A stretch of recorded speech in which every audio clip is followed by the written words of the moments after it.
Dua KKB penyerang pos Koramil Kisor ditangkap tim Gakum. Dan Ops Polres 01 Raja Pertama untuk melakukan pengejaran terhadap pelaku. Ya. Saya sampaikan kalau dia berani buka meja, kita harus hancurkan meja. Ya. Saya sampaikan. Ya. Saya sudah perintahkan segera merawat kita yang dalam keadaan luka-luka. Ya. Dan juga pengejaran tertangkap dua orang yang diduga pelaku. Kemudian hasil integrasi dari satu orang tersebut telah mengaku bahwa mereka merupakan anggota dari kelompok separatis atau kelompok teroris.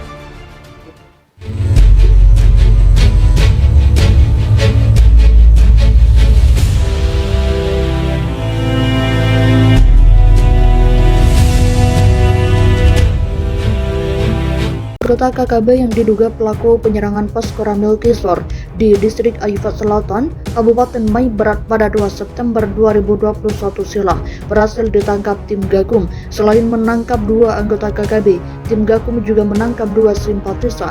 Penangkapan terhadap dua anggota KKB dan dua simpatisan ini dibenarkan oleh Kapolda Papua Barat Irjen Pol Daniel Tahimunang Silitonga.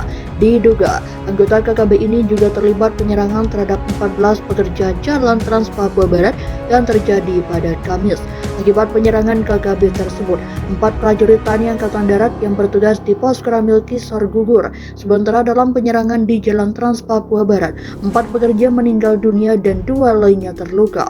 Daniel menegaskan masih terus melakukan langkah penegakan hukum terhadap para pelaku penyerangan terhadap 14 pekerja jalan Trans Papua Barat di Kampung Meskona, Kabupaten Teluk Bintuni, dan pelaku penyerangan terhadap 4 prajurit TNI Angkatan Darat di pos Koramil Kisor.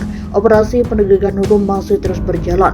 Tegasnya, tim Gakum Polda Papua Barat yang dipimpin Dansat Brimob Polda Papua Barat, Kombes Pol Priya Premos, berhasil menangkap satu orang pelaku penyerangan anggota TNI Angkatan Darat di Kampung Kisor yang diketahui bernama Yan Warisawa.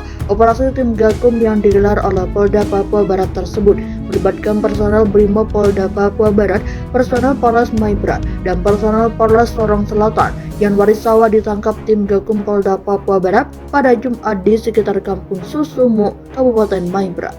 Dua anggota KKB yang diduga pelaku penyerangan pos Koramil Kisor di distrik Ayufat Selatan, Kabupaten Maibrat pada 2 September 2021 silam berhasil ditangkap tim Gakum. Selain menangkap dua anggota KKB, tim Gakum juga menangkap dua simpatisan. Penangkapan terhadap dua anggota KKB dan dua simpatisan ini dibenarkan oleh Kapolda Papua Barat Irjen Pol Daniel Tahimunang Silitonga. Diduga, anggota KKB ini juga terlibat penyerangan terhadap 14 pekerja jalan Trans Papua Barat yang terjadi pada Kamis. Akibat penyerangan KKB tersebut, 4 prajurit TNI Angkatan Darat yang bertugas di pos Koramil Kisor gugur. Sementara dalam penyerangan di jalan Trans Papua Barat, 4 pekerja meninggal dunia dan 2 lainnya terluka. Daniel menegaskan masih terus melakukan langkah penegakan hukum terhadap para pelaku penyerangan terhadap 14 pekerja jalan Trans Papua Barat di Kampung Meskona, Kabupaten Teluk Bintuni, dan pelaku penyerangan terhadap 4 prajurit TNI Angkatan Darat di pos Koramil Kisor. Operasi penegakan hukum masih terus berjalan. Tegasnya, tim Gakum Polda Papua Barat yang dipimpin Dansat Brimob Polda Papua Barat, Kombes Pol Priya Premos, berhasil menangkap satu orang pelaku penyerangan anggota TNI Angkatan Darat di Kampung Kisor yang diketahui bernama Yan Warisawa. Operasi tim Gakum yang digelar oleh Polda Papua Barat tersebut melibatkan personel Brimob Polda Papua Barat, personel Polres Maibrat, dan personel Polres Sorong Selatan. Yan Warisawa ditangkap tim Gakum Polda Papua Barat pada Jumat di sekitar Kampung Susumu, Kabupaten